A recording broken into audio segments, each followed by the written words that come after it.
by Mami, which is this, this press conference.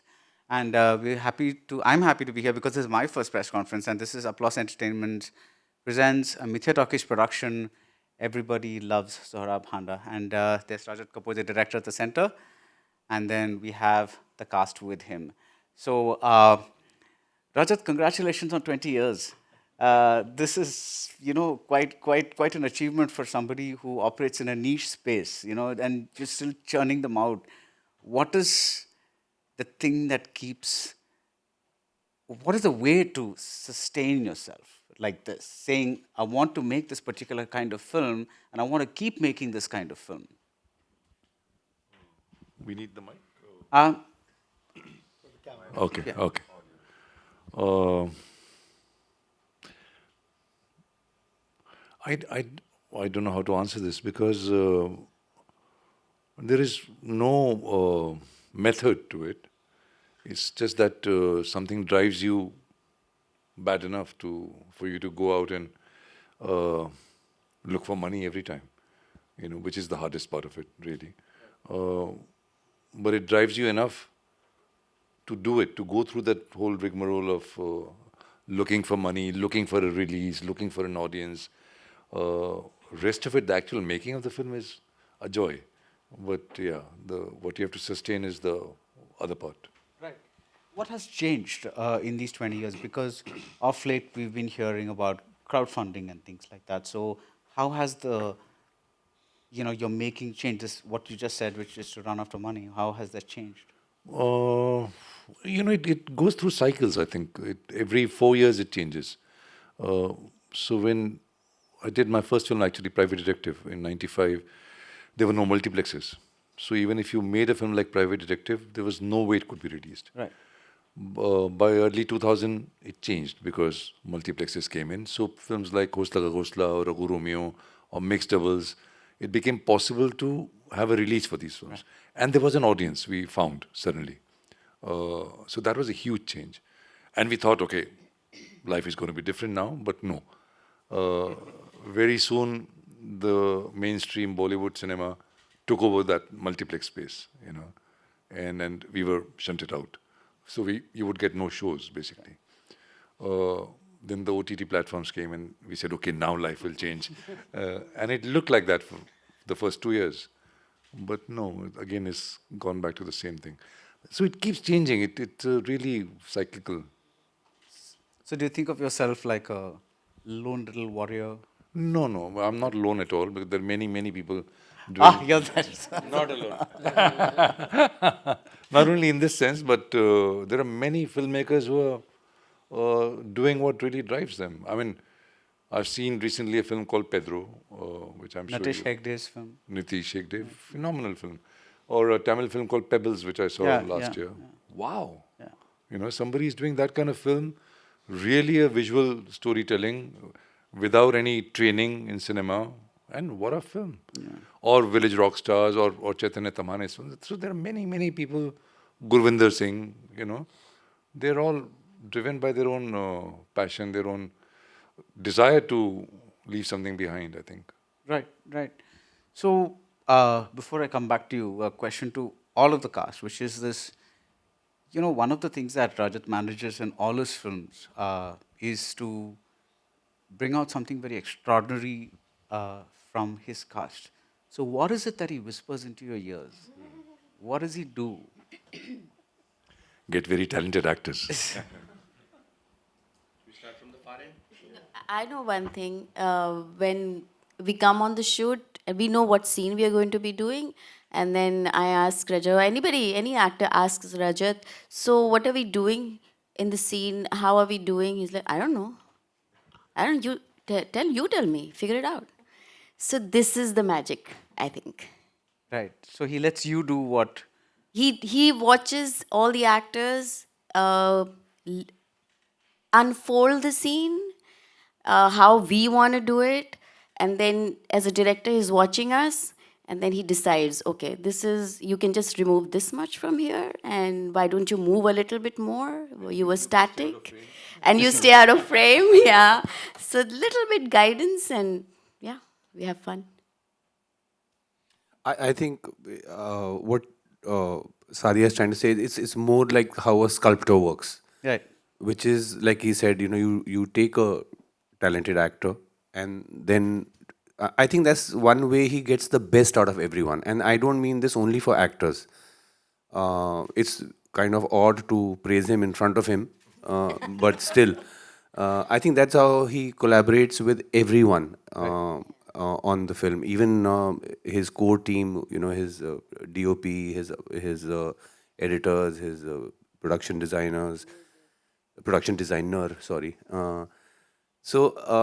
And the second thing that I would say is what is contagious is his passion for film, for storytelling, and he's just really a good guy. You can that comes through.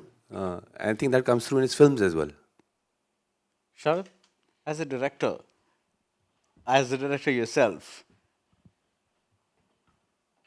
do you have any thoughts on the acting process about how you do it versus how?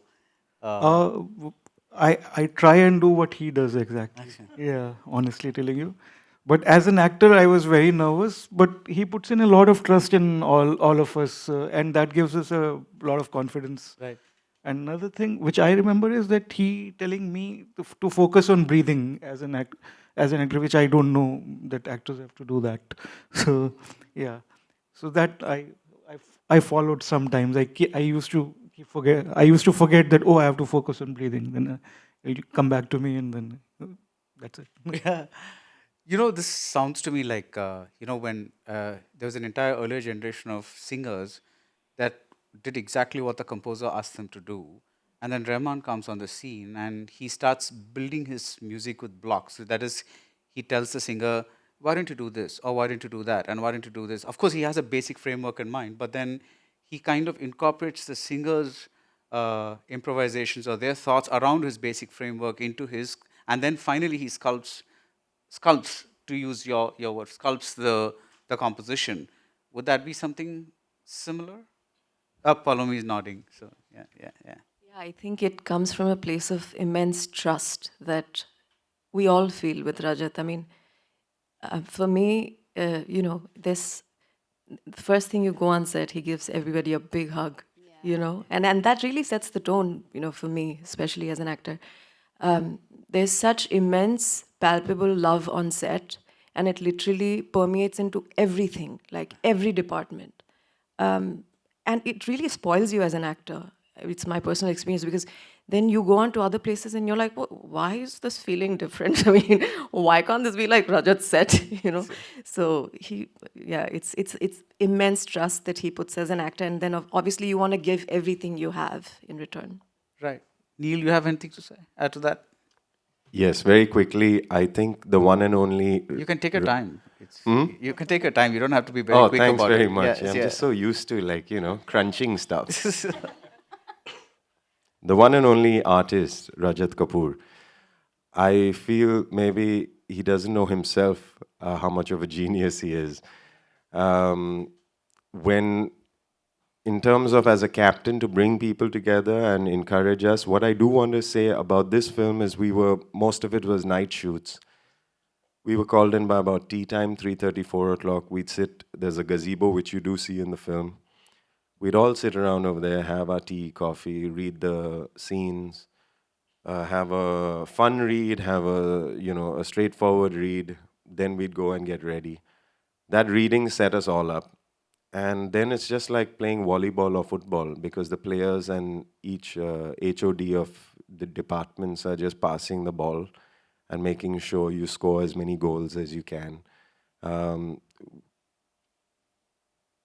he works very efficiently, very economically, not just in finance, in time, energy, everything is reserved, everything is respected and carefully handled.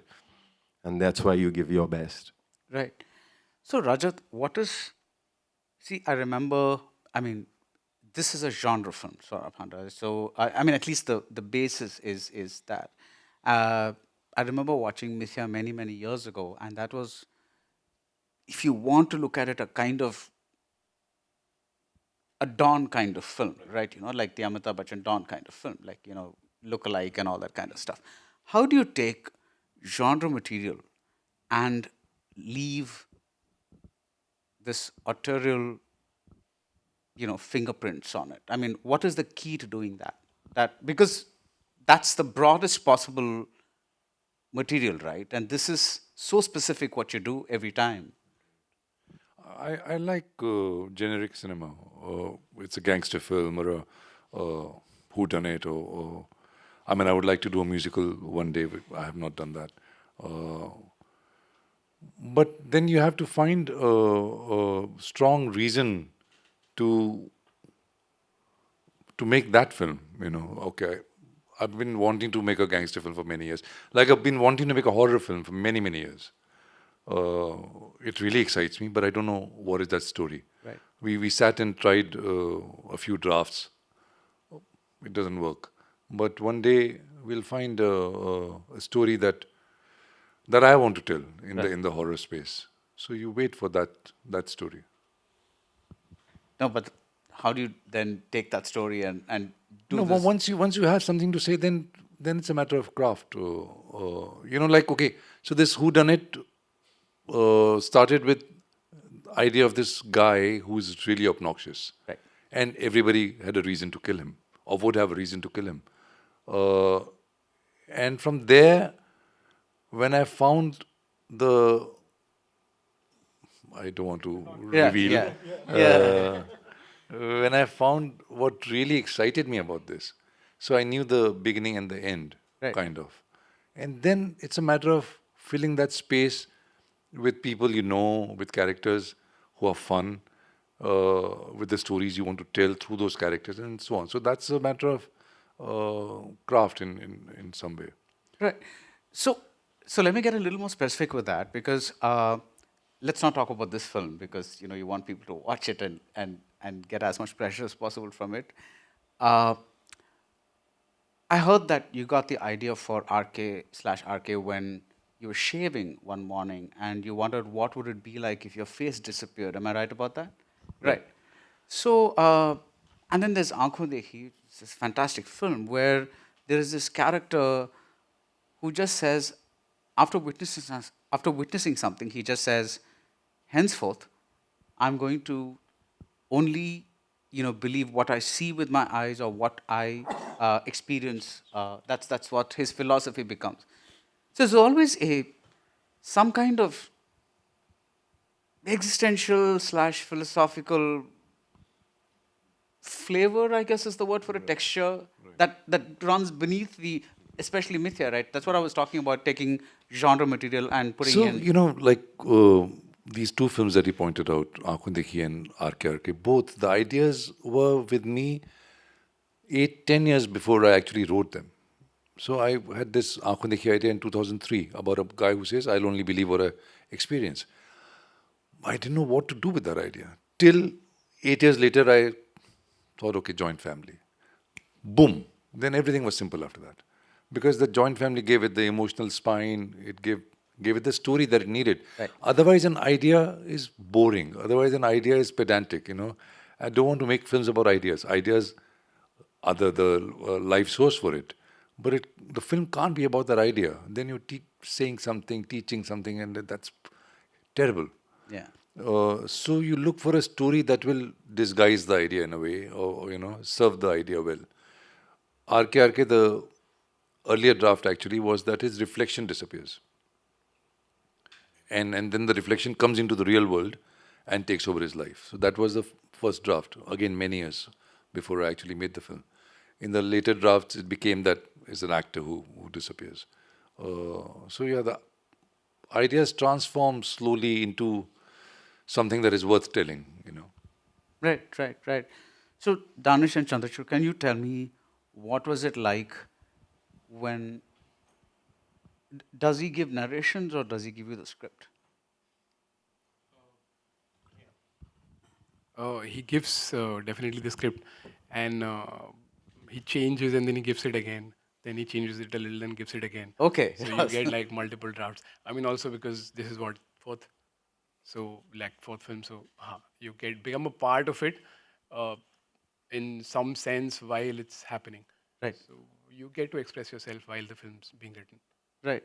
So when you got the first iteration of the first draft, what was it like? What was your When he gave me the script of Everybody Loves Sohrab Handa, he did not tell me the character I'm playing. He said, read the script and find out what character you are.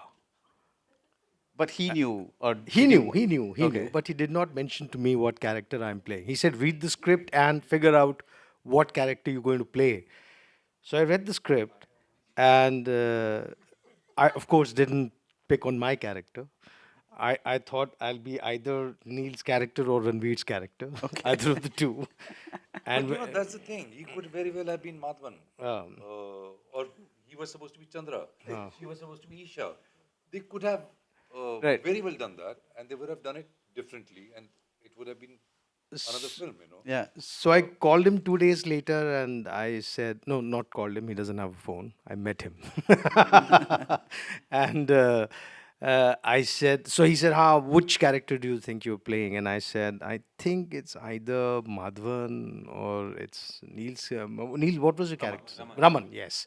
So either Raman or Madhavan. And he says, no, you're playing Kumar. So I was like, oh, that's interesting. I never thought of myself as a Hindi news media anchor alcoholic.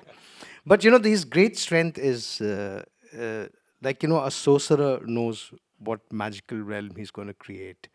Rajat's great strength is that he knows the world he's creating. Right. And the vision of that world is so clear that when he gives us the characters and places us in that world, it becomes easier for us to find our own nooks and crannies as characters. So, what good is a cheetah chasing a wildebeest if there's no savannah? He creates a savannah, and the savannah is so complete that when we are meandering in that as characters, we find our own things in that world. Right. So I think that is really the great strength. I mean, this is my second film Right. with him. I missed out on Kadak for very foolish reasons. I wish I had done that too. And in Aankho Dekhi, my involvement was not that much because it was not the way this film was, where it's one location and all the actors are there in all the scenes. But even in Aankho Dekhi, the world was so precise and clear that when I walk in as Gopi Bhai in that den, I know exactly this Yeah. is my place, this is my world, and how I have to conduct myself. And in terms of directorial things, yeah, as Sadia said, it is really like that. I mean, he basically just gets us to the set and places us there, and he says, find it out. Find the scene for me. And we do that, and as the scene starts shaping up, then, he would kind of tinker it here and he would tweak it there. And as he does that, more and more things start coming out, and finally we get the scene that we get. Right. But the scene itself, when you get the script, or at least when you guys arrive at the script, and the scene is there. Yeah, the scene is there. So yeah. the dialogues, the scene, dialogues, everything the is scene, there. yeah, It's yeah. just that it's how you're going to find the scene. Exactly, That's exactly, the exactly. And also improvise around it. right. Yeah, I mean, the freedom to improvise is there. Right. No, because there are directors who pretty much say, let's see what the dialogues are. Like Mike Lee, for instance. He has a basic structure, and then he says, let's literally find the scene at that point. That's not what you're doing, though. That's No. There is a script. Right. But for me, that's like a draft of right. a springboard to take off from. If the actors want to drop lines or change lines, what is important is really how they would say it. Right. The lines don't matter. Right. But Rajat, this also involves, like Palomi said, trust. And this means that really is that one of the reasons you work with a lot of the same people, just because you know that I can trust these people? Yeah, but I do Like the like to person work sitting with next to the people I've never worked with also. In fact, when we made Aankhon Dekhi, I had not worked with anybody before. Sanjay Mishra, Seema Pava, Chandrachud, Maya Sarao, these were all Danish. All of them were, for me, a first-time experience. So for me, the joy was also to discover these actors and what they will bring. I want to contradict a little bit of what Danish said when he said that I have a very clear idea or a vision. I don't. I really don't. I haven't. I really have just an idea of what you want to do, and it's with these people, with the actors, and with costumes, and with location, and with production design, that things start becoming real, concrete. Right. They give it the body. Right. Other, like ideas are meaningless, if they're not, they don't find the right body. Right. I mean, in sense, I think like most directors enter the casting process at a certain stage. With Rajat, it's I think from the get go he's involved in the casting process. So the first person I met for Aankho Dekhi was him. So what seems like these people are doing magic is pretty much they've been chosen at that point with a very grueling process. It's not like one scene, it's scene after scene after scene, improv. What seems like an improv is pretty much he made me improv scenes with him during the casting process. So what seems like you're doing, it's almost like pre-planned, like a sorcerer letting you believe that you're doing all of that. But the process and everything, it's a longer process of you saying that you're doing that, like this part. So to arrive at that point, it takes some time.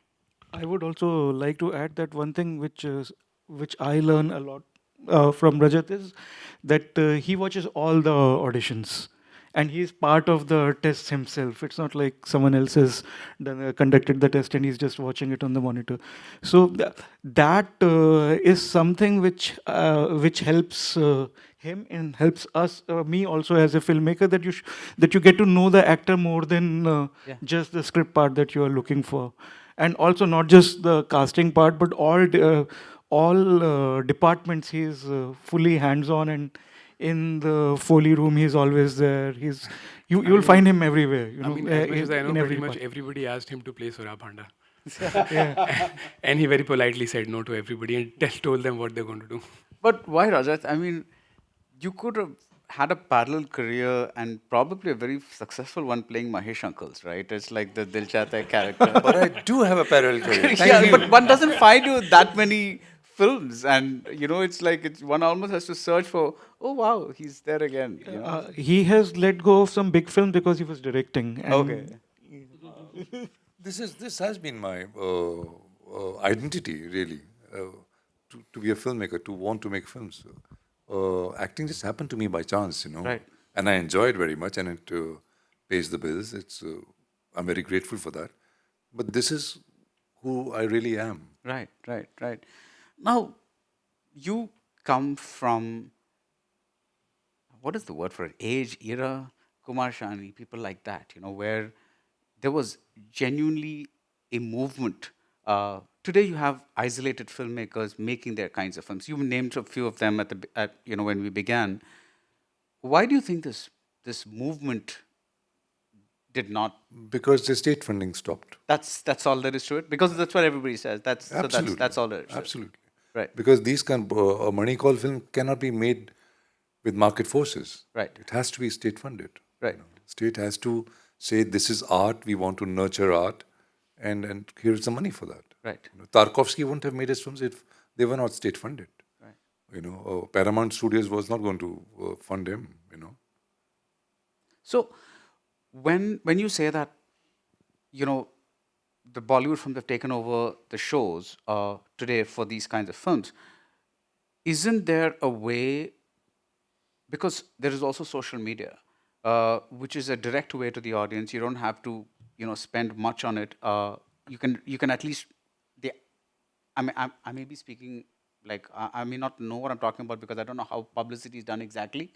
But isn't there a way to kind of generate momentum or whip up some kind of that part has become easier, like you said, because of social media. But again, in the cycle, things changed with COVID when people started getting everything at home, Right. and the habit of going out to cinema has stopped. So they will go out for a big film, Right. for Jawan and Pathan and so on. But for our kind of films, they say, "Arey, aa jayega Netflix pe," Right. So you said you wanted to make a horror film. You also want to make a Jawan or a Pathan? No. No. Okay. That's you. Because leaving that. that's not a genre. That's a shift in the vision. Right. I'm waiting to hear this, but I think you're going to stop there. No, because that Neil's nodding. I think Neil also wants to hear what's up there. no, because that doesn't excite me. That kind of storytelling doesn't. Nolan does it successfully. He makes great philosophical films with action and with Right. he does it. That interests you? I'm not Nolan. Right. No, but I getting don't in think that I can. direction. I mean, I don't think I can do it. Right. Right. That is really, I think, the highest level of skill when you're doing really an author cinema, but at that scale, that's phenomenal. Right. So, can we take some questions from the press? Good morning.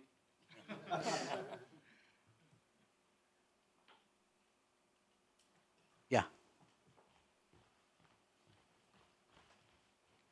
I know I just walked in, but I had a question I wanted to ask. So I love the title because it's sort of a play on everybody loves a whodunit, and what whodunits do is they invite an engagement that's a little more beyond that other genres do, however active or passive.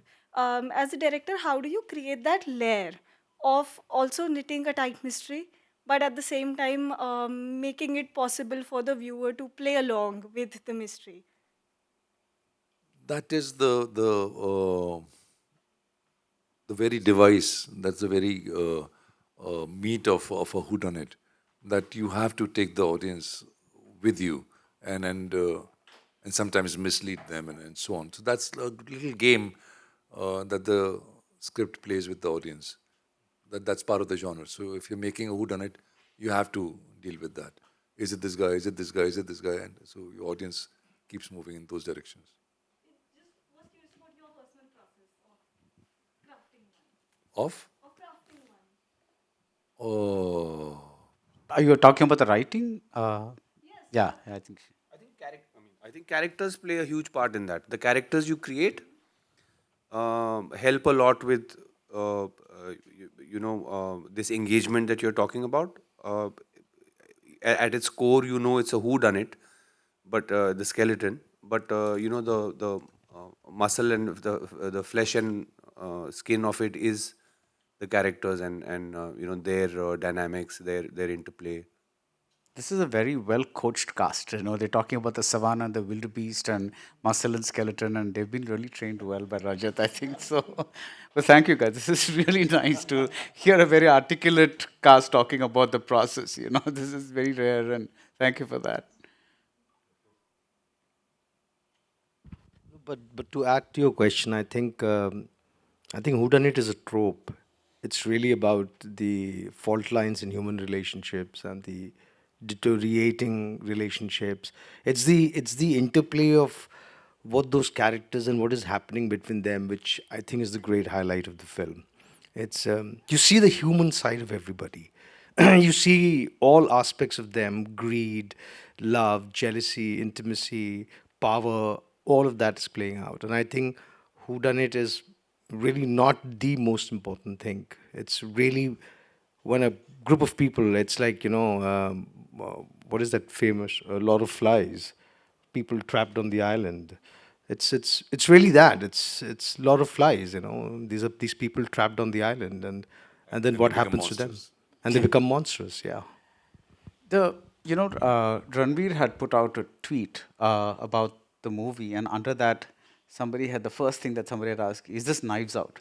Somebody, and then so does it? There's something very, because I would rather ask, is this something like Agatha Christie's Murder on the Orient Express? Because that's probably the But the again, archetypal. in all of Agatha Christie, or this is a very specific genre thing Yeah. that you have 20 Multiple people suspects in and- one space, one night, one of them is dead. So the others, whether it's on a train or a bungalow, whatever it is, it's so Yeah. that is the genre. No, but what I meant to ask you is, does that become a little annoying at times that people just does. remember It the does. only the new movies and Is RK Purple Rose of Cairo? Nahi yaar. I mean, okay, so one guy comes out of a film, but that doesn't make it Purple Rose of Cairo. Okay, it has been done before. I'm not saying, but we, I think, have such low self-esteem that every time we make something, churaya hoga. yes. Arey yaar. So at the opening ceremony, Mani sir when he had come to receive his award, said a very nice thing, which is that, he was talking about, in short, about his journey, and he said this, that he survived film fans. So so surviving film fans is very much part of survival in this business. So Wow. yeah. Yeah, yeah. Anyone else? Luckily, Aankhon Dekhi came 6 months before Birdman because the ending was the same. Yeah. They end flying. If it came after Birdman, people would have said, "Churaya tumne." But the thing is, these ideas, I don't know how these two things happen at the same time. At the same time, yeah. Somewhere in that country, somebody thought the same ending for that. Right, film. and actually, they've happened in the same country. To take a more mainstream example, there was a time in the 90s when two people made a movie over the earthquake or a tidal wave or something, deep impact and something else, Armageddon and something else, some meteor heading towards the earth. Two studios actually brought out very similar movies, and they both came out the same year, if I'm not mistaken. So I have a conspiracy theory about this. Is that one idea comes down, and then, I mean, I'm sticking to Hollywood, but you can transpose it anyway. And then you will have, one large budget film with A-listers. Then you will have a medium budget film with B-listers, and then you'll have a small independent film, but milking the same idea. But coming back to the creative process and ideas, I mean, of course, I've never really written a thing, but I've seen this happen firsthand in my lifetime. That you will have an idea. Oh, that's a good idea for a film, Right. and bang, within the next couple of years, you'll see that film getting made. So I mean, in a very spiritual sense, I feel there is a sphere which exists, ether which Yeah. exists for ideas, and that's when it drops down an idea, and whoever picks it up and makes it, it's theirs. Right. And I don't mean to confuse this with genre films. That's separate. No, But because I have heard of filmmakers say that, oh my God, I was just thinking about that. Or, like that was I like think that exists. yeah. Deal. I believe it's called a collective conscience. Is that right? So, I mean, humans are like mushrooms. So, you may have not met another human being and they'd have the same idea as you do. It's in the air, it's in everything. And then I guess it's, fastest finger first, whoever executes it. And then why not? Because we're living the same experiences, Right. over the globe. So the experiences don't change. Your family, your parents, your child, these things, a tree outside your window, we've all seen this. So the ideas come from that. Right. Right. This is a kind of a cliche question, but I want to know how you handle this particular situation because, of course, there's no such thing as a rural director or an urban director or whatever it is. But one does have a certain environment in which you grow up. So when a director goes to make a movie in an environment that he or she may not be entirely familiar with, let's say Aankhon Dekhi, I'm just generalizing, or it could even be Mithya or something like that, because you probably, I hope you're not a gangster, but so what, I mean, yes, it's fiction, and of course you're going to do your research and all that, but is there something else, something tangible that you need to kind of go someplace else? No, I actually have only made films about things I know. No, okay. Aankhon Dekhi is really my childhood. Right. I grew up in a house like that. And everything else has been very urban, very Bombay. I've never shot actually out of Bombay and one film in Delhi. I don't know what it would be like to make a film in Trivandrum, for example, or Odisha. I don't know, or London or New York. I've never lived there. Right. So I don't know what they do when they wake up in the morning. It would be a lie, I feel, unless I really spend some time there and just breathe that air. I think I can't do it. Also, if I may add, I mean, I'm in today because we're talking about Rajat, and if you just see his films, I think essentially films address humanity, the human condition, as Altman once called it. I remember on an Oscar speech or something. And I think that is what comes if you see even in Rajat's body of work, yes, the worlds might be different, but the relationships, the emotions, they all are at a very human level. Right. And I think that is what it is.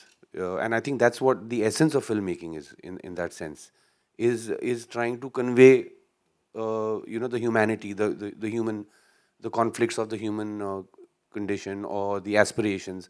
So I'm saying it's the humanity which binds us together and binds cinema together, I feel. Right. No, I was just wondering if do you have like specialists or consultants or for maybe like a phrase or a dialogue or the way someone speaks. So that's what I was kind of wondering. No, Yeah. never so far. Never so far. All right. Even the gangster thing that we were writing, and I did 3 drafts of that. Then Saurabh Shukla came in for the final draft with dialogues, and he was saying that when he wrote Satya, he had not met a gangster. लेकिन फिर उसने बोला कि then I thought, यार, I come home, my wife gets angry, so why will his wife not get angry? So you really you're transposing in a way Yeah. your experience onto somebody And making them as not looking at them as gangsters but as human beings. That's the thing. Yeah. Rajat's the OG gangster, Yeah. basically. That's the truth. I got to jump in on this one. Oh, quickly. It is this part of the Why do conversation. you keep saying quickly? We have time. It's Like just I said, it's some conditioning, man. Yeah. I don't know what it's it almost is. like you're in a race. You got to go to another press conference. No, I okay. got to work at the How coffee many films shop. have you got playing here? This is. Moonlighting. Yeah. It's so strange that human beings have been around for so very long, and we've still not figured it out what it's about. And even if you are fortunate to live a longish life in your time meter, you still have no idea what it's about, what this game is about. You do the best you can and focus on what you need to focus on, which is why Rajat Kapoor's films, it sort of just shows humans dealing with their own decisions. And many a times we ourselves put ourselves in our own jar of like what we think is the right way to be or to gauge a situation. And this isn't written down. This is something which has excited all of us. Like even when we're celebrating the success of the film or the release of it, at somewhere the conversation in the evening goes into what is it all about, So what is it all about? Oh, well.